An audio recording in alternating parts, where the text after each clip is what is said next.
So here we are. I've got you guys on a stand here where I can just leave the camera sitting and I can talk to you and show you at the same time what I'm doing. Trying to just get a good spot for lighting here. Don't want the light to glare you guys, but yet at the same time I need to have it where we can see. Let's see if we can put it back here somewhere or lean it back here somewhere for now. That's always the problem with trouble light, is finding a spot where you can put it where it's not going to be an issue in terms of glare or whatever, especially if you use the camera. Anyway, we won't worry too much about glare. We know it's part of the process. So, like I said, I wanted to show you the tools. One of the tools I showed you was the X wrench, whatever you want to call it. That's got the 4 different sizes for taking off the lug nuts, and they're pretty handy because they give you pretty good leverage. The way you'd use it, you'd find the one that fits the lug nut, whichever one that might be. That's too small. That's about the right size. With that, you just twist it until she pops loose counterclockwise to take it off. If it gets really hard to turn, you can't do it with your hand. You can actually stand up, put a hand here, put a foot here, put a foot here, put a hand here, and push with your foot, pull with your hand. You'll either want to do one of 2 things. You'll either snap the stud off, and if that's the case, it wasn't going to come off anyway, so that means you'd have to replace the stud and the nut, the lug nut, or it will come loose the way it's supposed to. And then it's pretty nice because when it does, you can grab this handle here and you can spin, and that makes it a whole lot easier to get the lug nut off without standing there and doing the whole, one hand over the other. So basically you grab it here just loosely and you can spin it and it'll come off fairly easily. That's pretty handy, that wrench. But what's even better, I must say, is a device like this. Let's take a look. What do we have? It is known as an impact gun.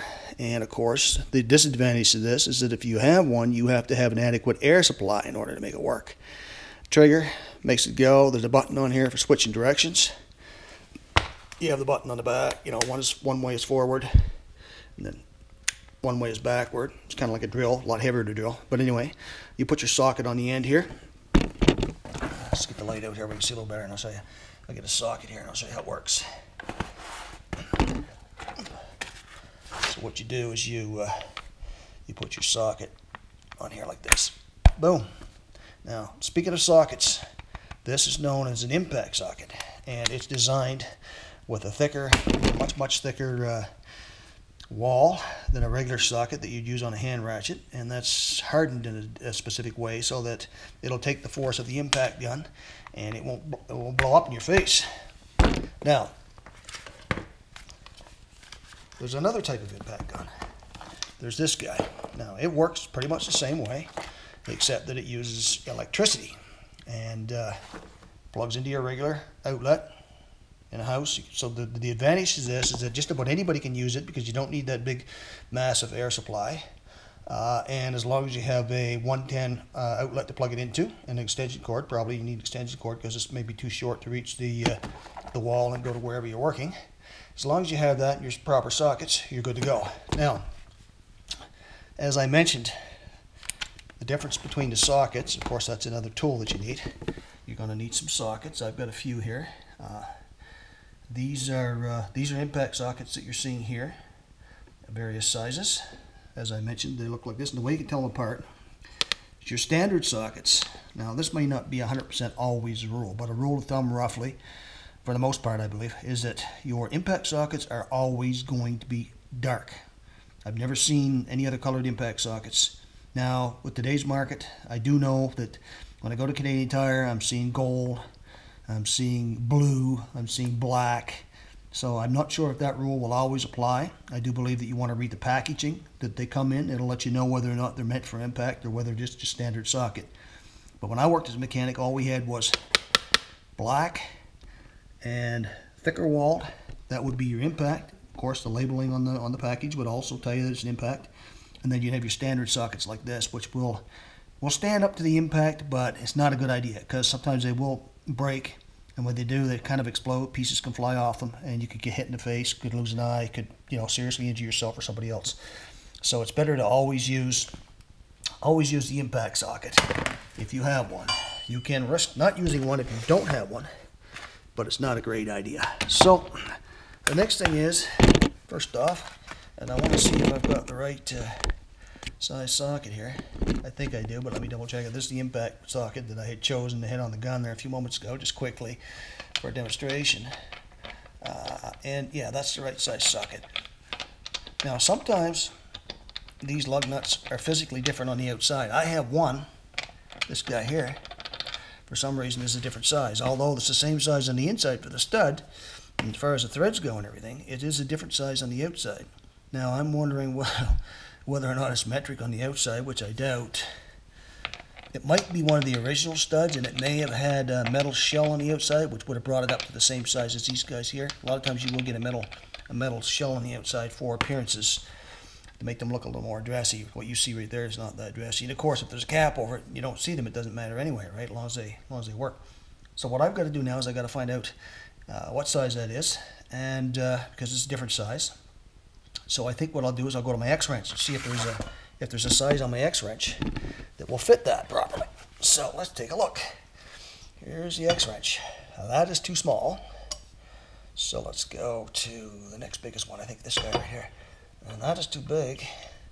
And, oh, there's one right there that fits it probably better than the impact does. So I'll use that to loosen that one up. And we'll just leave it to our imagination as to why that one is different. So I'm going to need this wrench, obviously, and I'm going to need my impact gun, obviously. I'm not going to use the electric one. I'm going to try the impact one that is driven by air, because I do have an air supply. Very fortunate, and it's turned on and it's already up to par pretty much. I just have to maybe turn a button over there a little bit. Well, that red unit right there in front of you.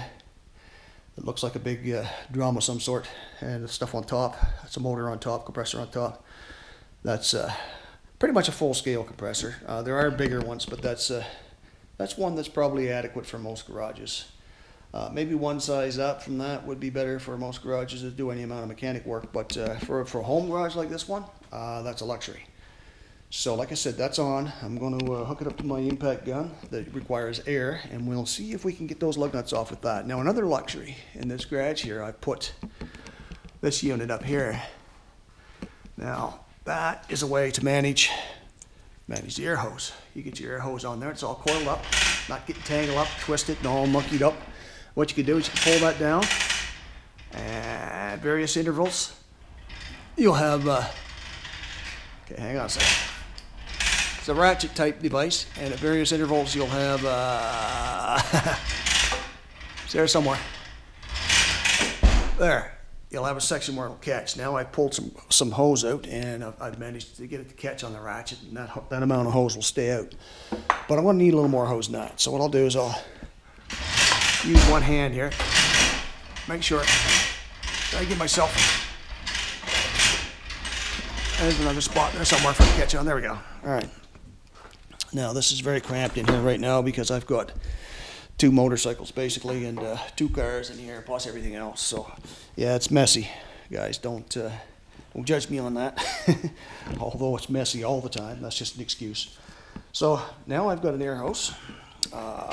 This is connected to my air supply. That hose does actually run from that unit there over across and down the wall and into that red tank over there. I'll hook us up to it. So the way this works is that this unit here is just, it's got a sleeve on the outside. And inside it's got, like, you probably can't see that, but there are ball bearings on the inside, and they're spring loaded. I think there's 3 of them altogether, or maybe 4 of them, I'm not sure. There's some type of mechanism in there that locks. Anyway, used to be ball bearings. I'm not sure if that's what it is now or not. Might be something different. But the sleeve, when it's fully out, compresses the locking mechanism, so it locks on the gun. What you do is you pull the sleeve back, like that, to open up and release the pressure for the locking mechanism inside.